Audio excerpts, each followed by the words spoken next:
الشيطان الرجيم بسم الله الرحمن الرحيم Assalamualaikum warahmatullahi wabarakatuh. Alhamdulillahillazi ahyana ba'dama amatana wa ilaihin nusyur. Asyhadu an la ilaha illallah wahdahu la syarikalah. Wa asyhadu anna Muhammadan abduhu wa rasuluhu la nabiyya ba'dah. Allahumma salli wa sallim ala Muhammadin sayyidil mursalin wa ala alihi wa ashabihi ajmain, amma ba'du. Alif lam mim.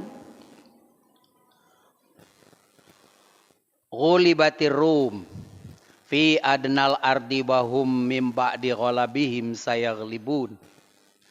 Fi bid'i sinin lillahil amru min qablu wa min ba'du wa yawma izi yafra'ul mu'minun binasrillah yansuru man yasha' wa huwal azizur rahim.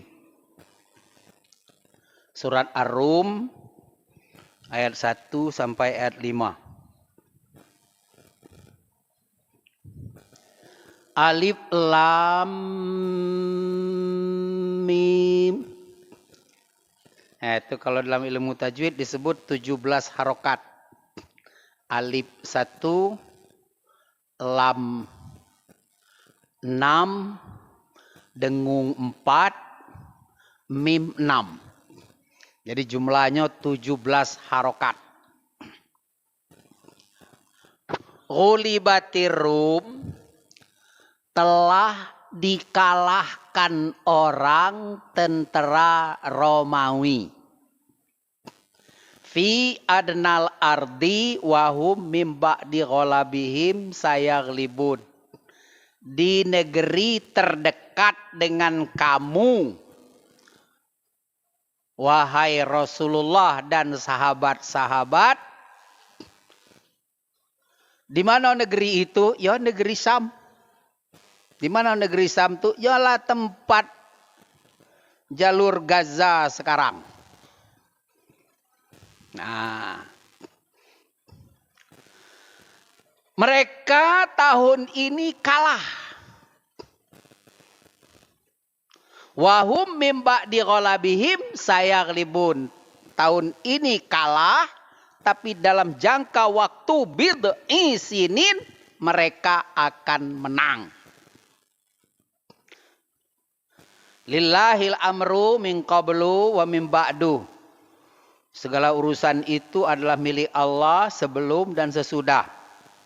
Wa yauma izi yafra'ul mu'minun. Pada hari itu bergembiralah orang-orang yang beriman dengan pertolongan Allah karena tentara Romawi lah menang.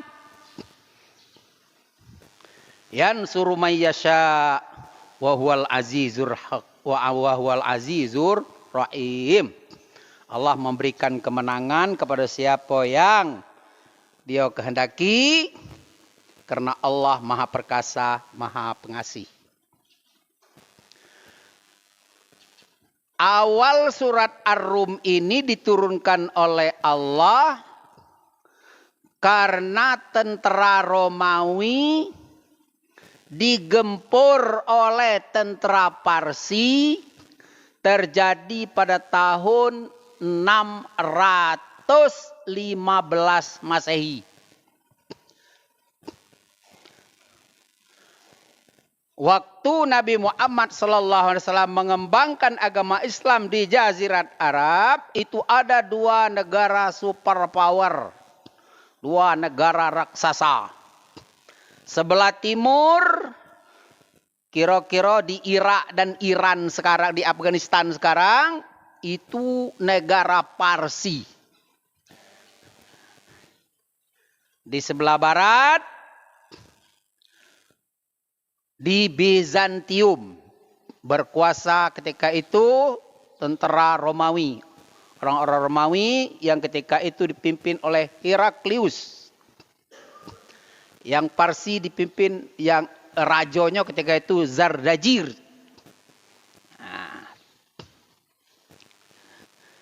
sebelum peperangan terjadi, orang Arab Mekah ketika itu yang beriman Rasulullah dan sahabat-sahabat pro kepada Romawi. Ngapa pro Romawi? Karena sama-sama menyembah Allah. Karena orang Romawi beragama Kristen. Sedangkan Abu Jahal dan lain-lain itu pro Parsi. Karena sama-sama menyembah berhala. Jadi kubu per kubu itu sudah ada.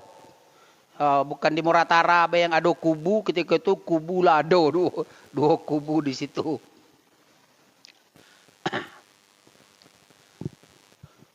Jadi ketika bakalan perang akan terjadi, maka dua kubu kok saling cemeeh lah. Bahkan ada yang ngajak bertaruh.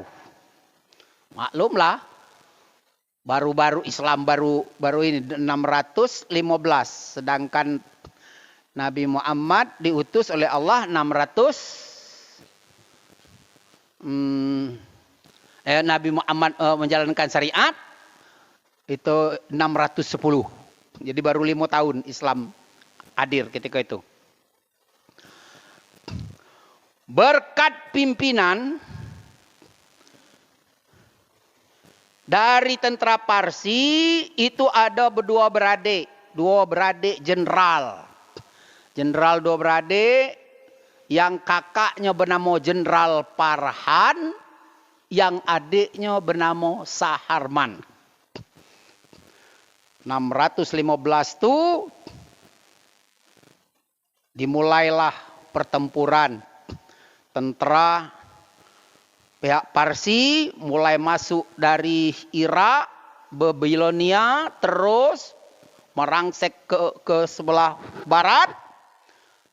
Sedangkan tentara Romawi sudah nunggu di daerah Syria. Daerah Damaskus. Menunggu di situ. Terjadilah pertempuran sengit. 7 hari 7 malam berperang sehebat-hebatnya di antara Parsi dan Romawi ketika itu. Akhirnya tentara Romawi kalah. Kalah tentara Romawi.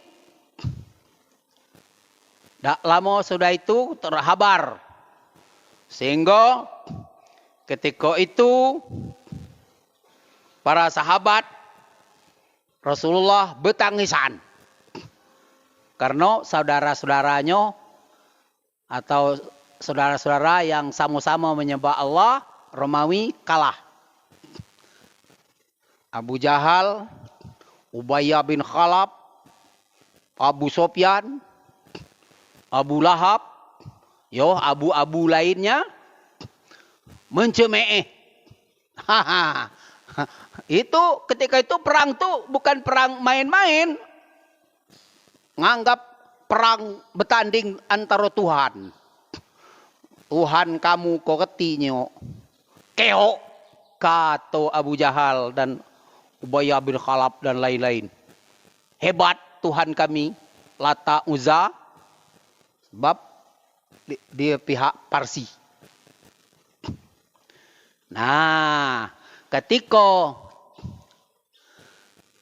kawan-kawan atau sahabat-sahabat Rasulullah sedang bersedih, datang Rasulullah, ngumpul Abu Bakar, Umar, segala macam dikumpul.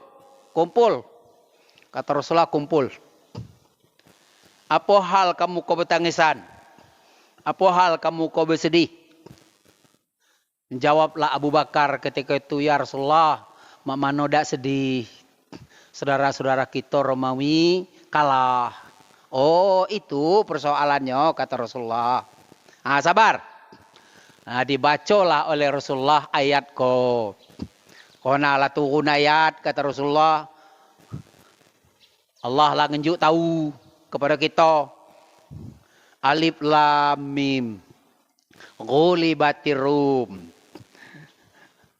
Allah yang maha mengetahui apa maksud alif lam mim. Jadi kapan ada huruf hijaiyah di awal-awal surat, itu ada berita besar. Dalam ayat itu ada berita besar. Ghulibatir Rum. Memang tentara Rom udah kalah kata Rasulullah. Tapi kata Rasulullah, tak lama lagi dia akan menang. Dia akan menang kata Rasulullah. Jadi mendengar gembira macam itu tadi, Abu Bakar langsung keluar. Sok percaya apa kata Rasulullah itu pasti terjadi. Dicarinya lah Ubayyah bin Khalaf. Dilala kau Ubayyah. Tak lama lagi tentara Parsi akan keok. Akan keok dipantak oleh tentara Romawi. Dilala Abu Bakar. Omong kosong itu. Selamanya tak mungkin tentara Parsi bisa mengalahkan, atau tentara Romawi tidak mungkin selamanya akan mengalahkan tentara Parsi. Sebab mereka sangat kuat. Kena jenderalnya, 2 orang jenderal kakak beradik kok amat sangat menakutkan.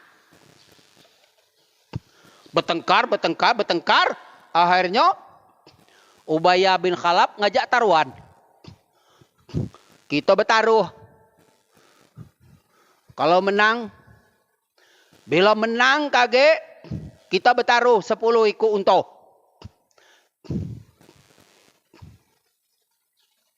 Abu Bakar ngomong, jadi. Sudah terkabar itu, lalu ngadu dengan Rasulullah. Laku ajak ini wong kafir tu ngajak bertaruh. Parsi tak kemenang. Tak kemenang-menang lagi Romawi mengalawan Parsi. Tapi ingat ya, ayat yas'alunaka anil khamri wal maisir, ayat tentang judi, tentang taruhan belum turun. Salah paham. Belum turun ayatnya. Berapa taruhan? 10 ekor unta. Berapa kan ini? Kan ajak bertaruh itu tadi. Itu kata Abu Bakar, pokoknya tak lama lagi, sekitar setahun 2 tahun. Jangan ngambil angkat pendek kata Rasulullah. Ambil angkat panjang. Sok bid'i dalam ayat ini kan bid'i. Fi bid'i sinin. Bid'i sinin itu artinya dari 3 sampai 9 tahun. Jadi cemano? Kata Rasulullah, temu lagi Ubayyah bin Khalaf. Dibesai taruhan. Tadi 10 ekor unta kan? Kalau kita urungnya udah galak. Katanya kita pengecut. Jadi cari Ubayyah bin Khalaf, ajak bertaruh. Taruh apa? Ditambah taruhan nih 100 ekor unta. Sehingga menang kage. Ubayyah bin Khalaf wajib membayar 100 ekor unta. Kontrak ditikin, selesai. Ya. Kembali ke markas masing-masing. Jadi kebetulan karena menang, tentara Parsi tak ketahuan. Membawa harta rampasan banyak. Tumpah ruahlah harta ketika itu disambut oleh masyarakatnya ketika itu bukan main. Maka Jenderal Farhan dan Saharman disuruh oleh Raja, dia belah di staf.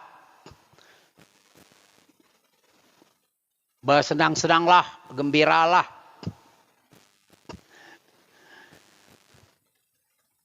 Diberi penghargaan. Pokoknya tentara menang lah. Tahu ngato itulah, dia hargai. Jadi juara olimpiade berbalik ke kampung Dinju segala macam hadiah, apalagi menang perang.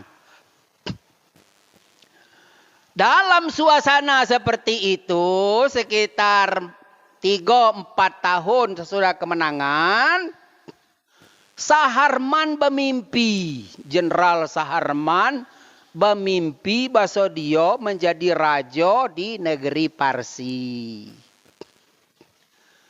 Mak mano cerita kau tadi tentu ialah cakap dari mulut ke mulut sampai ke raja, sampai ke Zardajir. Bahasa Saharman bermimpi dia jadi raja Parsi.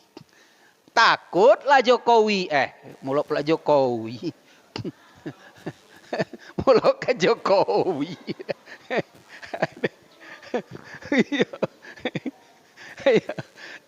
Takutlah Raja Zardajir ketika itu dia bakal tumbang. Itu takut dia kan. Nah karena takut bakal berhenti jadi raja, bakal jadi presiden. Akhirnya Raja Parsi ketika itu ngirim surat. Dikirimlahnya surat kepada Parhan, kakak si Saharman yang bermimpi tadi Saharman. Nah dikirimnya surat ke kakaknya, Parhan. Isi surat itu singkat, kita belecenya singkat. Saudara Parhan, segera sembelih adikmu yang bernama Saharman. Kirim surat, bunuh adikmu Saharman. Kirim surat Siko. Dalam waktu dekat, tolong sembelih adikmu Saharman. Kirim surat. Kapan dibaca Parhan? Gilo raja ni. Mulok pula adikku. Yang setengah mati gula perang bersama dengan aku disuruh sembelih. Acuh, simpan surat kau tadi. Tunggu kali tunggu dek raja. Tak juga dilaksanakan oleh Saharman, oleh Parhan. Tak juga dibunuh. Kirim surat Siko lagi. Kirim pula surat Siko lagi. Hei, Parhan, melolomkan bunuh adik kawan. Dua. Belum juga. Ditunggu. Kirim surat ketiga. Belum juga. Lah. Pengeslah raja ketika itu. Ketika itu raja marah karena lah 3 surat dikirim, adiknya tak juga dibunuh. Maka yang keempat dialih jabatan. Dialih jabatan. Tadi jenderal pimpinannya adalah Parhan. Nah kini diserahkan kepada Saharman. Parhan di baku panjang. Serah terima jabatan. Begitu sudah serah terima jabatan, lah rami, lah begadang masyarakat, lah gembira ria karena kita lah dapat pimpinan jenderal baru. Nah, begitu Saharman menjadi panglima, menjadi jenderal besar, raja terus nak melaksanakan. Dikirimlah surat. Dikirim surat. Wahai Saharman, bunuh kakakmu yang namanya Parhan. Terbalik gini kan. Kapan dibaca? Bunuh kakakmu Saharman. Ajudan. Siap komandan. Panggil Parhan. Bawa ke sini. Berangkatlah ajudan. Brimob apa-apa ketika itu nangkaplah si Mau nangkaplah si Farhan. Farhan dibawalah ke dalam markas besar angkatan bersenjata ketika itu. Langsunglah ketika itu Saharman dengan garang dan marah. Hai Farhan, saya Panglima, kamu pada hari ini akan dibunuh. Loh, apa salah aku nih? Tanya lah sih, apa salah aku nak dibunuh nih? Bersalah, tak bersalah, tetap akan dibunuh. Perintah siapa? Atau perintah Rajo? Okelah, kata Farhan. Kalau memang Rajo mengendaki begitu, saya akan dibunuh. Siap. Yo, jenderal yang namanya politik kan macam itu. Kau jadi Rajo, besok jadi Hambo. Asolah pimpinan. Mau tak macam itu, jangan nak terjun ke dunia politik. Pening kepala. Mau nak pergi ke dunia politik kok. Udah banyak. Laki ni kan dunia olah terbuka. Udah banyak. Lah jadi caleg, lah terdaftar sebagai caleg. Duit dah katek lagi. Nah akhirnya naik menara. Celentam terjun. Udah banyak itu. Lah banyak. Lu pemilihan. Duit lah habis. Nah. Udah. Terpilih belum tentu. Ya politiknya macam tu. Jadi kalau dah hati-hati dengan politik, ya jangan-janganlah mikir-mikir lah. Jadi dihadapkan, jadi kalau memang kata Farhan aku mau dibunuh, permisikan aku dulu, aku nak balik ke rumah. Ngapa? Sebab di rumah tu ada azimat. Jadi kalau azimat telumkan baca, telumkan ya, kada bisa, awak aku kebal.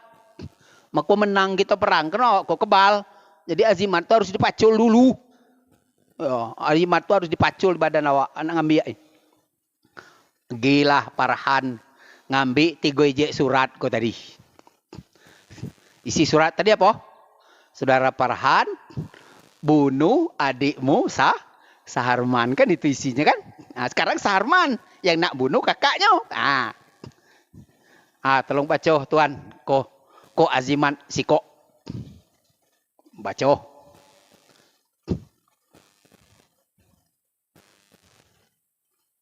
Saudara Farhan bunuh adikmu Saharman.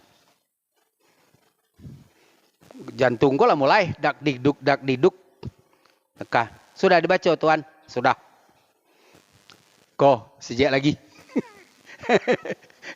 Baca surat. Ngapa belum dibunuh adikmu? 2. Sudah Panglima, sudah. Mana? 3. Kau sejak lagi yang ketiga. Karena kamu dak galak memberhentikan dak galak membunuh adikmu, maka jabatan Panglima hari ini juga dilaksanakan. Serah terima jabatan. Akhirnya Saharman tegak situ langsung dirangkulnya kakaknya. Oi maafkan aku kak. Hebat kakak dari aku. Maafkan aku. Jadi berdua beradik kau tadi ngomong berarti Rajo ni lah nak nyuruh kita ni mati. Berdua ni. Nah jadi cak mana? Sudah secara diam-diam kita sekarang membelot. Nah itu ceritanya. Membelotlah kita. Jenderal berdua beradik dari Parsi kau tadi membelot. Pergilah dia menemui Heraklius. Ada surat rahasia dari orang berdua beradik ini kepada Heraklius. Kami nak datang. Kami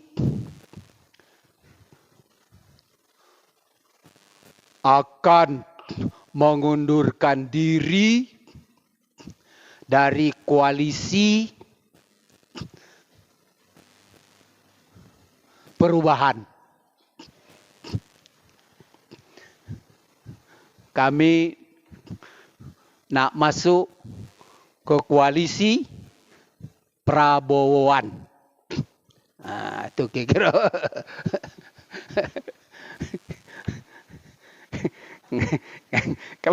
Kapan nyengok dunia mak ini nih. Ya Allah ya. Harus cerita dongeng di Indonesia kok. Mulu wong pintar-pintar, wong hebat-hebat kok jadi goblok. Ya. Orang hebat-hebat kok jadi goblok. Kok jadi dungu. Ya, menong kita mikir. Anak ingusan. Hai gilo nian. Para jamaah subuh yang dimuliakan Allah, Heraklius sudah siap dengan apa nama kok? Balan tentara. Kita takut kaget, ini dua jenderal sangat menakutkan. Disiapkan di luar tuh sudah ini tentara Heraklius di Bizantium tuh sudah diinikan ya. Jadi terjadilah pembicaraan dengan Heraklius ketika itu. Jenderal Farhan dan Saharman ngomong, kami ingin balas dendam. Kata jenderal dua beradik, kami akan balas dendam kepada Zardajir. Itu maka kami mohon bantuan Tuan. Oke, kalau macam itu kata Heraklius. Jadi akhirnya jenderal berdua beradik melatih tentara Romawi. Latihlah tentara Romawi. Ya mengajar tentara berbaris lah, ada kelamo igo. Ya ada kelamo igo. Mengajar tentara lah terlatih, ada kelamo igo. Tinggal menunjuk strategi pusat perlawanan mereka di sini, pertahanan mereka di sini, benteng-benteng. Kan dikadunya galonya tahu rasionya kan. Jadi akhirnya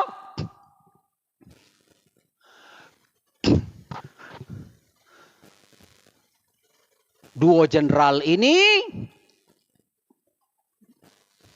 memimpin tentara Romawi untuk menggempur tentara Parsi. Nah, terjadi lagi lah pertempuran di daerah Yordania, di Gaza, di Palestina. Disitulah. Jadi kapan dijengok oleh tentara Parsi lah. Jenderal kita yang memimpin kok. Jadilah mono. Mati kata tentara Parsi. Jadilah mundur. Udah.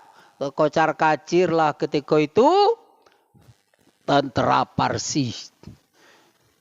Baru jingok baik. Zaman keemasannya Islam kan. Siapa pemimpin perang? Khalid bin Walid Nadab menjadi teraban. Dilah melawan Jin, dosa dilawan. Kok macam itulah. Jadi perangnya 3 hari. 3 hari perang, hancur sehancur-hancurnya tentara Parsi ketika itu. Nah, terjadi pada tahun 622. Jadi bid'ah isinin disebut oleh ayat 3 sampai 9 tahun. Terjadinya cuma 7 tahun. 2015 tentara Romawi kalah. Ya. 615 ya. 615 apa nama Romawi kalah. 622 dia menang. Nah insya Allah mudah-mudahan 2024 kau kage Anies Baswedan menang. Dilaloloh. Aku pikir kalau nak ngalahkan Anies tu ya cuma siku tu lah. Aku dah kau nyebut nih. Siku tu lah nak ngalahkan Anis. Mulai itu dilah. Dak kekalah Anis. Tapi main siku tu yo. Dah tahu ngatonya rak. Kita punya siku tu digunakan ganti. Nah yaudah kalah. Ya apa boleh buat. Memang nak ajur nian kita. Tapi selain dia yang siku tu insya Allah. Nah dengarlah menang tadi Abu Bakar kan dengan Rasulullah kalah di Madinah. Abu Bakar dan sahabat-sahabat Nabi kalah di Madinah. Ya lah hijrah lah di Madinah. Jadi yang tinggal di di Mekah ketika itu Abdurrahman. Nah, yang tinggal di Mekah tuh ketika itu anaknya Abdurrahman bin Abu Bakar. Bu. Oh, Bu. Ya ada, Bu. Ibu sering nyebut Abu Bakar. Tahu tak? Nama asli Abu Bakar tuh tahu tak? Belum tahu, Bu? Dak ingat apa? Nah, kita tuh tahunya cuma Abu Bakar tuh lah, ya. Abu Bakar tuh artinya bapak si gadis. Itu panggilan Rasulullah kepada Abu Bakar setelah menikah dengan Siti Aisyah. Sebelum Rasulullah nikah dengan Siti Aisyah, Rasulullah manggil Abu Bakar itu sahabat. Nah, sahabat. Dalam Al-Quran ada satu-satunya kan. Dalam Quran. Ma dhalla sahibukum wa ma ghawa. Itu dalam surat An-Najmi. Jadi sahabat. Nah, jadi Rasulullah kok oleh Allah disebut sebagai sahabat. Kalau nabi-nabi yang lain akho. Wa ilal madyana akhahum Su'aiba. Akho, saudara. Nah, kalau nabi kok dengan nabi kok disebut Al-Quran sahabat. Sahabat itu artinya yo sahabat lah namanya kan. Sahabat di dunia maya, di segala macam kan sahabat namanya. Kalau akho berarti pertalian darah. Wa ila Samud akhahum solihah.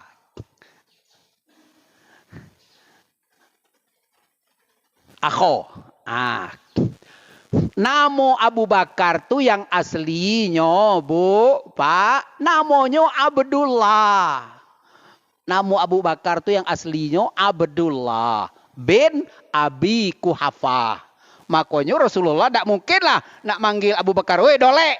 Tak mungkin. Makanya Rasulullah tuh manggil Abu Bakar tuh sahabat. Tidak kena ada Rasulullah nak manggil dulet umpamanya kan tidak mungkin lah nama bapaknya. Nah, kemudian juga kadang-kadang di dusun juga pernah aku tanya, so kamu rajin baca berzanji kok? Tahu dah nama Abdul Muthalib itu yang aslinya? Tidak. Nah, rajin membaca berzanji artinya. Tidak tahu nama Abdul Muthalib. Abdul Muthalib itu nama aslinya Pak Bu Saibah. Saibah bin Hasib. Jadi ada dulurnya anak Hasib yang tukang jago Ka'bah namanya Muthalib. Ketika Muthalib lah tua dijengoknya dulurnya kok.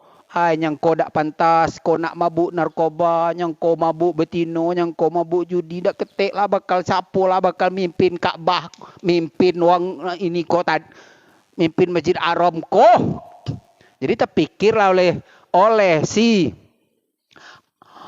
Muthalib, dia teringat bahwa bapaknya Hasim tu ada nikah di Madinah. Nikah di Madinah, ada dape anak lanang siku. Nah, ketika itu teringatlah oleh Muthalib. Aku nak pergi ke Madinah. Baiklah pergi ke Madinah.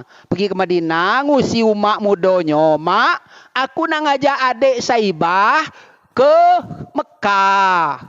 Aku nak mimpin dia, nak mendidik dia supaya dia menjadi pimpinan Ka'bah. Dulur-dulur di Mekah kok cingkahak galo mak gawenyo. Nah, iyalah kata mak mudanya tadi, ya bawalah. Jadi bawalah si Saibah ko tadi ke Mekah.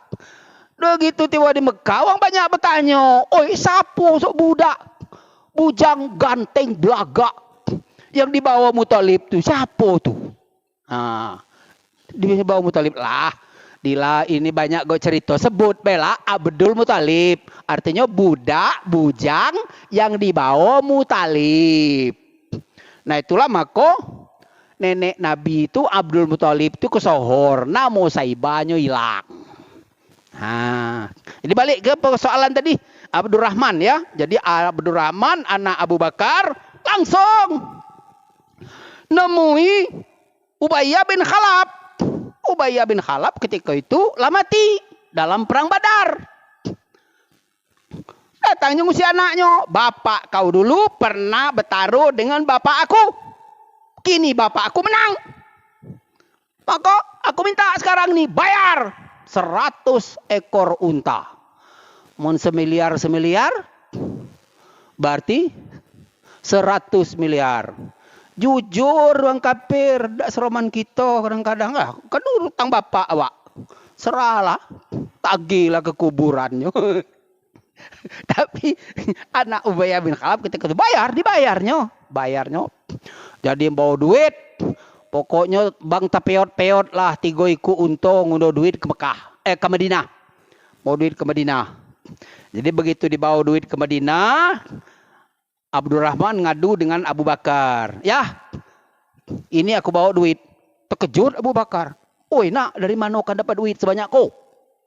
Lah, kan Buya dulu pernah berjanji dengan Ubayyah bin Khalaf. Nah kini kan Buya lah menang, maka ini dibayar. Oh, kata Abu Bakar. Gemete Abu Bakar, tembesan gitu kan. Jangan main-main nak, kau duit taruhan. Semua selamat lah nak, macam mana ini? Takut Abu Bakar. Itu Abu Bakar. Menaku mikir-mikir ketika itu. 100 miliar. Ya. Tidak Abu Bakar ketika itu. Jangan dulu nak. Jangan dikucak-kucak dulu. Aku nak tanya dengan Rasulullah. Macam mana ini duit. Nah turun. Itulah sebab turun ayat. Yas'alunaka anil khomri wal maisir. Turun ayat itu. Mereka akan bertanya kepadamu tentang khamar dan permainan judi. Dengar cerita itu, Rasulullah langsung Abu Bakar langsung menceritakan kepada Rasulullah bahwa ada 100 miliar dibawa oleh anak aku dan ini bla bla bla bla. Apa kata Rasulullah? Tasaddaq ilal fuqara wal masakin. Sedekahkan itu kepada fakir miskin. Menong Abu Bakar Abdurrahman ketika itu mentau cak itu tadi boleh tinggal separuh di Mekah. Jadi akhirnya 1 peser pun duit itu tidak diambil oleh Abu Bakar dan Abdurrahman ketika itu. Nah, Bapak dan saudara-saudara sekalian, inti dari apa yang kita ceritakan ini bahwa Allah Ta'ala tidak akan mengingkari janjinya. Mungkin kita berpikir, kenapa kok rakyat Palestina itu terus menerus dilanda perang yang tidak seimbang. Bani Israel, bukan Bani Israel. Kalau Bani Israel itu sebenarnya bagus. Yang tidak bagus tuh Zionis Yahudi. Itu yang tidak bagus tuh. Mereka tuh seperti benalu. Jadi Yahudi itu di mano-mano, Zionisko tadi di mano-mano bikin kusut. Hidup di Amerika bikin kusut. Hidup di Jerman bikin kusut. Hidup sekarang Indonesia pula banyak Yahudi PC di Indonesia ini kan banyak tuh. Ya. Kalau dibaikot segala macam produk Israel, cak mano pegawai-pegawai nak makan kan itu cerita. Nah yang ngomong seperti ini itu namanya Yahudi PC. Yahudi hidungnya panjang besoknya kan. Nah kok Yahudi PC di Indonesia kok hidungnya pendek. Itu Allah kini kok ngenjuk kesempatan kepada kita untuk beribadah kepada Dia. Itu sebenarnya. Kalau kita melihat ibu-ibu di Palestina dengan ikhlas. Bahkan ada yang berdoa, ya Allah, kapan suamiku syahid? Kapan anak-anakku jadi syahid? Itu mental mereka. Lata jengok dinyo. Bagaimana tempat anak-anaknya di sorga. Yang kecil nanti bakal mengerumuni Nabi Ibrahim. Yang syahid, kaget bersama-sama dengan para syuhada. Nah kita macam tu juga. Di laga. Dia aduh ni kadang-kadang aku udah pening aku. Dia laga apa ustad. Ustad apa ini kadang-kadang. Sejahat-jahatnya Hamas. Masih baik juga. Kenapa? Mereka tan mati. Amun kita. Belum tentu. Kalau ini terjadi di tengah kita, belum tentu kita ni mau. Jadi insya Allah mudah-mudahan, dah lama Pak. Kalau Allah Ta'ala mentakdirkan, dah lama. Ya cobalah. Kadang dah masuk akal. 4.000 tentara Israel dilatih. 4.000. Dibuat satu daerah bentuk Gaza. Jalan lorong. Pokoknya pas bentuk Gaza. Sifat Israel itu kan begitu. Jangan Hamas dulu. Jangan Palestina dulu. Kita yang dulu.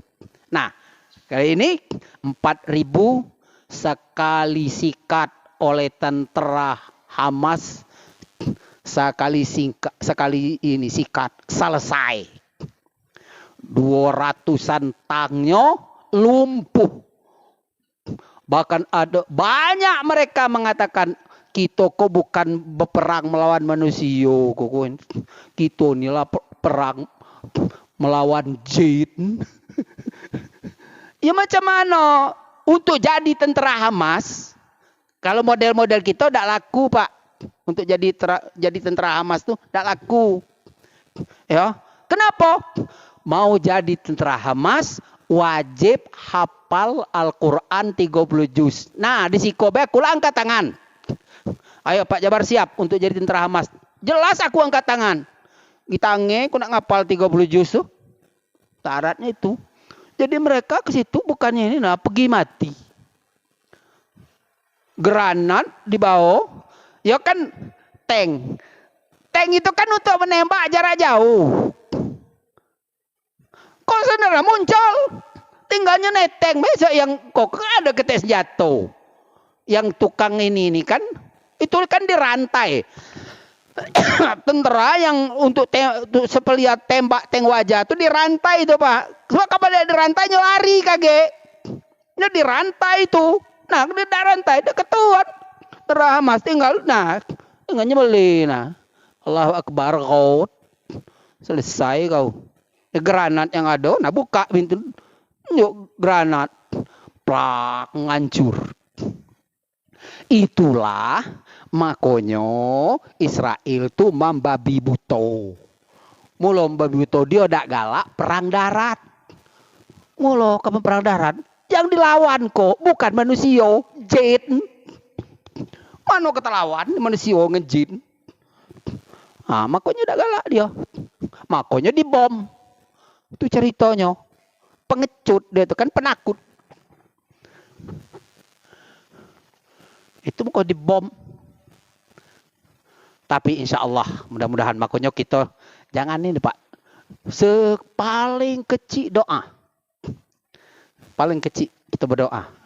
Ya Allah, tolong bantu bangsa Palestina. Tolong selamatkan bangsa Palestina agar jangan sampai habis orang di Palestina itu yang menyembahmu. Itu paling tidak doa kita. Ya, itu paling tidak doa kita. Tolong ya Allah. Saya janji Allah kapan akan dimenangkan. Banyak Pak. Dak kesai kuna ininya. Banyak ayat dalam Al-Quran tuh. Kamin fi'atin qalilatin ghalabat fi'atan kasiratan biiznillah. Ada ayat menjelaskan. Jangan takut tentara sedikit menghadap tentara banyak. Sudah berapa? Ingat waktu perang Badar. 300 orang lawan 1000 lebih. Selesai tentara ini nih. Asal. Jadi kalau Allah mau menolong tuh tidak lama lagi. Nah kini Allah lagi memberikan kesempatan untuk kita beribadah. Amun ada wong minta duit, jangan banyak cerita. Berapa donju? Ayo kita sekarang ini boikot seluruh produk-produk Israel. Itulah ibadah, Pak. Ibadah itu tuh.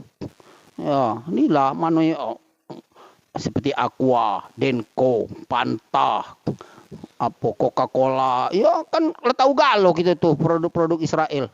Jangan dibeli. Kini mereka sudah di mana-mana mereka bahkan dicurup udah banting setir mereka.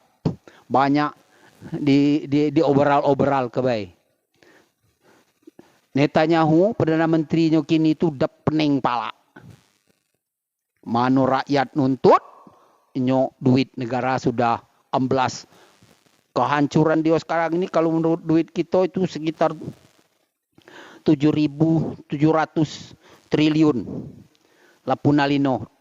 Dasar bae dia di backing oleh peteraban bejingan-bejingan tolol yang ada di barat itu. Kalau tidak tuh selesai lama dia itu selesai dibabit oleh Hamas.